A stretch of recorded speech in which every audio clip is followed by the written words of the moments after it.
Hello students, जैसा कि अभी हम पढ़ रहे हैं 5A एक्सरसाइज 5A पढ़ रहे हैं हम 12th क्लास की आरबी त्रिपाठी की बुक से। तो यहां पर जो 5A का 6 क्वेश्चन है उसमें लिखा हुआ है examine the continuity of function F x equal x plus two if x less than equal 1 and x minus two if x greater than 1।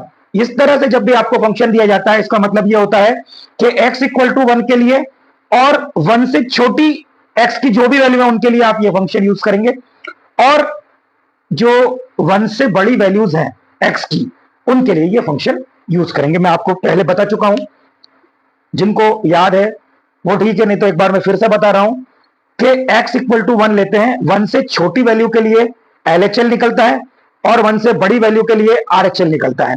तो सबसे पहले हम यहां पर निकालेंगे LHL। यहां पर आपका ये जो सॉल्यूशन है, सॉल्यूशन में आपको वही लिखना है गिवन दिस फंक्शन। तो at x is equal to 1 LHL ना निकाल के सबसे पहले आप F1 निकाल लीजिए। F1 के लिए ये वाला फंक्शन ही यूज होगा, 1 प्लस 2 F1 इक्वल 3। F1 आपने निकाल लिया है, अब आपको निकालना है LHL। LHL निकालने के लिए आपको लिखना होता है लिमिट x टेंस टू, यहां पर 1 है, ऊपर आता है माइनस और यहां पर आ जाता है fx। अब इसको आप लिख सकते हैं, अब मैं इसकी जगह पर h यूज करूंगा, h टेंस टू 0। जहां जहां पर x आया उस जगह पर मैं रख सकता हूं 1 माइनस h। fx क्या था आपका x प्लस 2, तो यहां पर मैं रख दूंगा 1 माइनस h प्लस 2। तो ये आपका बन जाएगा limit h tends to 0 3 minus h। जैसे ही h अपन रखेंगे तो ये h की जगह पर 0 आएगा और ये 3 आ जाएगा LHL। LHL आपका 3 आ गया। अब आपको निकालना है RHL।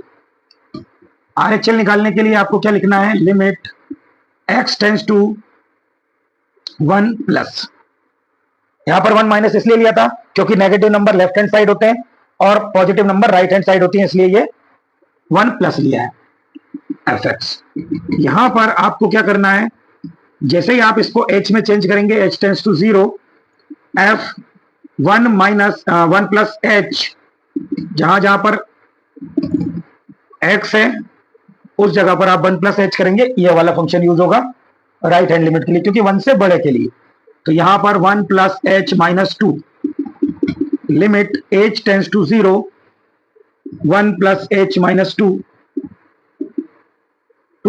और ये प्लस का 1 सब्ट्रैक्शन होगा, माइनस 1 बचेगा, तो limit h tends to 0 h minus 1। जैसे ही आप लिमिट पुट अप करेंगे इसकी वैल्यू आएगी माइनस 1, मतलब आपका RHL माइनस 1 निकला है।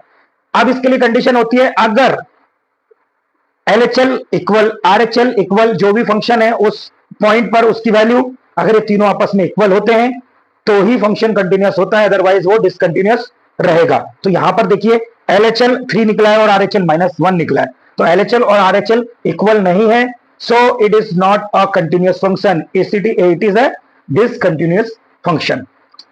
अपन लिखेंगे since LHL does not equal RHL, therefore fx is not continuous at x is equals to 1।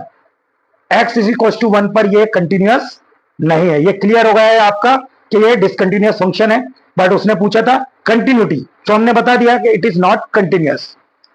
Okay, अगर आपको समझ में आया हो, वीडियो पसंद आया हो तो लाइक कीजिए और सब्सक्राइब कीजिए हमारे चैनल को मैथ्स बाय अशोक सर।